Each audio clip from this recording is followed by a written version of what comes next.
Ma'am, I want to say that I want to give notice to reserve all my rights and inform the court that I'm not here to testify or plead. I'm here to make a special appearance to challenge the jurisdiction only. I would like to see evidence of the affidavit of the people that I've hurt. This is a victimless crime if there's no one that I've hurt. Objection hearsay. Objection hearsay. I'm not a sovereign citizen. We've got a wild one today, folks. A sovereign citizen causing chaos in court. This guy got pulled over for speeding. But instead of just paying the ticket, he decided to whip out his sovereign citizen script like it was going to save him. The funniest part? He swears he's not a sovereign citizen. But we all know what's really going on here. Let me know in the comments. Do you think he's actually a sovereign citizen or not? Anyway, let's dive right in. And don't forget to like and subscribe if you enjoy this kind of content. Let's go! Next. Robinson, are you here? I am here representing the name, ma'am. All right, you need to start your video, please. And you are, is it Tremaine or Tremaine? The name I'm representing is Tremaine. Tremaine. And how do you pronounce your middle name? J. Tremaine J. Robinson. On and for the record, ma'am, I want to say that I want to give notice to reserve all my rights and inform the court that I'm not here to testify or plead. I'm here to make a special appearance to challenge the jurisdiction only. All right, anything else? Yes, I would like to see evidence of a charging instrument. Were you not given a copy of the ticket issued by Trooper Collins? The charging instrument that I am referring to is a sworn affidavit of the client, of the person that I've hurt. Now, this is a speeding ticket alleging that you did on March 27, 2023 at 8:48 a.m. operate a motor vehicle in Butler County, Kansas at the speed of 92 miles per hour when the posted maximum speed limit was 75 miles per hour. So this would have been out on the Kansas Turnpike, Highway I-35. Now, what else were you wanting to know, sir, as the allegations against you? I would like to see evidence of the affidavit of the people that I've hurt. This is a victimless crime if there's no one that I've hurt. This guy seriously thinks you need a victim in court to be charged with something. Like, really? Do you think he actually believes his own nonsense? Here's the thing. In court, you don't need a victim for every offense. Take speeding, for example. Traffic laws exist to keep the public safe, not just to deal with individual harm. The whole point is to prevent reckless behavior before someone does get hurt. I can't believe I even have to explain this. But maybe there's a sovereign citizen watching. So here we go. These folks think you need a victim because they believe the legal system only applies when someone is directly harmed. But that's just not how it works. Speeding laws are about protecting everyone on the road, not finding a specific person who got injured. Anyway, what do you guys think? Does this guy actually believe what he's saying, or is he just pretending? Let's dive back in. Well, the victim would be the state of Kansas in that you violated the laws enacted to protect the people of the state of Kansas. But this is not the type of crime which would require or have individual names listed. So your next point, if any? My next point is, as I said, ma'am, I'm not here to testify. I'm not here to plead.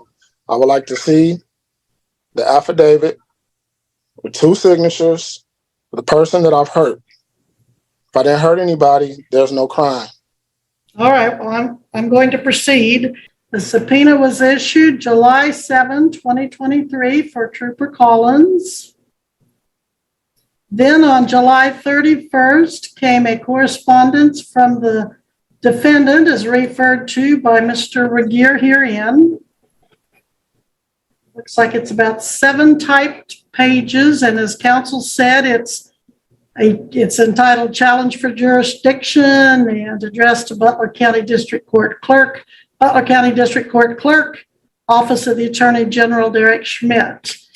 And it mentions subtitles under the following case law. I request case 20 23 TR 1193 be dismissed. Pretty much standard language that is used by folks who call themselves or are considered sovereign citizens. Quote, it is on this date, July 27, 23, I, Tremaine J. Robinson, it's Tremaine-J, Robinson, in the county of the Seminole of the state of Florida and a zip code, a natural man, attorney in fact, as a living human being who's the beneficiary of Tremaine J. Robinson trademark. Swear that the information in my sworn statement is truthful to the best of my knowledge and understanding. I, Tremaine J. Robinson, beneficiary of Tremaine J. Robinson, revoke my signature on any and all pages of any and all tickets, summonses, contracts, and or agreements signed by the side of the road of the state of Kansas by Officer Collins K. And so here we are. Now, Mr. Robinson, normally I would be upset that you filed what appears to be in part a motion for discovery and you didn't get that. However, you did not address that document to anybody but Butler County District Court Clerk Traffic Court, Butler County District Court Traffic Court. You sent one to a P.O. box in Topeka, and then you sent a copy of it to the Attorney General. But you did not send it to the Butler County Attorney. Therefore, he did not know you were trying to get discovery. Ma'am, I do have a tracking number that says it was delivered at the Butler attorney. Okay, well, that's not on file. What you want to present that at this time? Yeah, someone signed for it yesterday. Did this guy really just say he sent out his discovery request the day before the hearing? Come on, man. He's clearly trying to dodge his speeding ticket by claiming he mailed it in right before court. That's just not gonna fly. You're supposed to send your discovery request well in advance, so both sides have time to review the evidence. It's definitely not something you do last minute. Using that as an excuse just makes it seem like he's trying to stall or avoid the ticket altogether. Or maybe, just maybe, he actually got confused and sent it late by accident. I'm not totally sure. What do you guys think? Let's dive back in. And this document that I'm giving the benefit of, it's a multi-subject document, but this document filed by the defendant that I'm giving the benefit of including what he offers as a motion for discovery was not filed with the clerk until July 31st. So that was after the statutorily required 21 days. And then it was not filed upon the prosecutor who would have, or the witness who would have held any evidence, but rather again on Butler County Clerk in Topeka, Kansas, that to my knowledge doesn't exist, the Butler County Clerk in El Dorado, and Attorney General then Derek Schmidt in Topeka. And that's if it was served, if I take the defendant's benefit of the doubt, that was saying it was served sometime yesterday before today's 1:30 trial, the court has to decide if that later time was reasonable, and I do not find that it was reasonably served on the county attorney. I am at this point going to say that any last minute motion for discovery is denied and we are prepared to go to trial. Now I've lost you, Mr. Robinson. Are you still somewhere available? No. What are you doing there with your computer? Right now, I was looking for a document, but no, I am not available for trial. I honestly can't tell if this guy has an IQ of -4, or if he just thinks he's the smartest person in the room. Either way, he's about to get a harsh reality check. It's like he's asking for contempt, hiding his face, throwing out snarky comments, acting like he's got all the answers. Newsflash, buddy. The court isn't here for your little game. No matter how clever you think you are, acting like that in front of a judge just digs you a deeper hole. And the way he keeps insisting he's not a sovereign citizen. Yeah, right. He's got every single one of the traits. I have no idea what he's trying to pull here, but let's dive back in. Now, Proceed with trial. So please put yourself back in front of the camera. Follow the court's order, or you could be found in contempt. I don't want to do that. Thank you, sir. Your Honor, in that particular case, involved a sovereign citizen, where the court noted in the memorandum opinion. Objection hearsay. Objection hearsay. Case law is not considered hearsay or. I'm not a sovereign citizen. All right, he's not a sovereign citizen. Go ahead, Mr. Regier. Yes, Your Honor. In that case, the Kansas Court of Appeals noted, quote, the defendant thinks the law does not apply to him. He avows that he, unlike other citizens, is sovereign and immune from prosecution.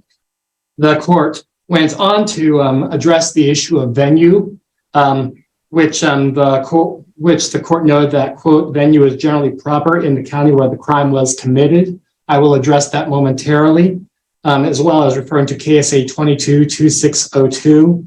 Additionally, and perhaps most relevant to this court, the defendant in that case, quote, complains that his objections to the trial court's jurisdiction to prosecute him arise from the claim that he is a sovereign citizen. This is not the first appellate court to deal with such a claim. Another panel of this court used analysis of federal case law to reject a similar claim. And then quoting from Seventh Circuit and Eighth Circuit cases, quote, an individual's belief that his status as a sovereign citizen puts him beyond the jurisdiction of the courts has no conceivable validity in American law.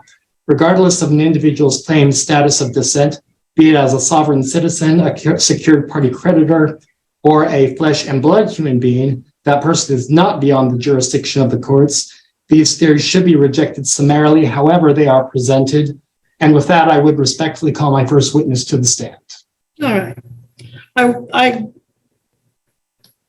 I do find that this court has jurisdiction and venue to proceed, and the arguments made by the defendant in the 7-page document referred to previously are summarily dismissed. oh no, the verdict. All of his genius work, his 7-page masterpiece, gone just like that. Too bad none of it was actually based in law. Honestly, I'm loving this court hearing so far. Watching this sovereign citizen's face as the judge shuts down every bit of his nonsense is pure gold.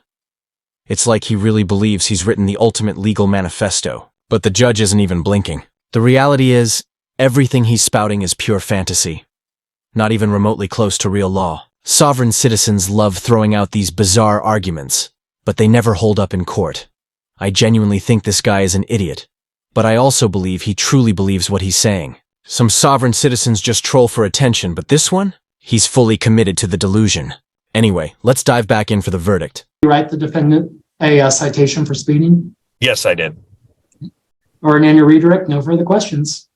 All right, Mr. Robinson, this is your opportunity to cross-examine the trooper. You can question him about his testimony. It's not quite time for you to give your own testimony, so these addresses to the trooper have to be in the form of question. You don't have to question him, but you can. Would you like to? No. All right. Mr. Regier, any further evidence? None from the state, Your Honor. The state rests then, Mr. Regier? The state does so rest, Your Honor. Mr. Robinson, the state rests. They have presented all the evidence they intend to. Would you like to present any evidence? Again, you don't have to. Your silence will not be used as a sign of guilt. But if you'd like the court to consider your position, I'd be happy to do so. I don't understand. Well, do you want to tell the court your version of what happened? No. All right. You don't wish to present any evidence then. Am I understanding you correctly? The evidence that I tried to present, you won't give due process. Okay. But do you want to give any testimony about the events leading up to this ticket, March 27, 2023? No. All right. Well, I will find the defendant guilty of speeding 92 and a 75. The scheduled fine is $87. Court costs are $108. The total due will be $195. Sir, you do have the right to appeal this proceeding. You can appeal it to the Kansas Court of Appeals. You have up to 14 days to file that notice of appeal. Your appeal bond will be in cash, the same as what your court costs and fines are. That's $195. Can you have this paid, this fine and cost paid in 14 days, or do you need some time? I'll follow appeal. Man, our sovereign citizen looks so defeated right now. He really thought he was going to outsmart the judge today. Like, seriously. Did he think he could just waltz into court, drop a bunch of made-up legal jargon, and magically make his speeding ticket disappear? Drop a comment in honor of our poor sovereign citizen here. He deserves a little sympathy. Just kidding. In all seriousness, this guy had it coming. When the judge asked if he wanted to question the witness, that was his one and only fighting chance. And he completely blew it. If he'd said anything, even just a few words, he might have had a tiny shot. But instead, he just sat there like a deer in headlights, watching his case crumble. And now he's talking about appealing a $195 fine. Honestly, I don't see that ending well either. You can't just ignore the law and expect things to go your way. It's never worked, and it never will. What do you guys think? Did he really believe he had a chance here? Or was he just setting himself up for failure from the start? Let me know in the comments. I'd love to hear your thoughts. If you enjoyed watching this ridiculous court hearing unfold, don't forget to hit that like button and subscribe for more content like this. Thanks so much for watching. I really appreciate you all. Take care.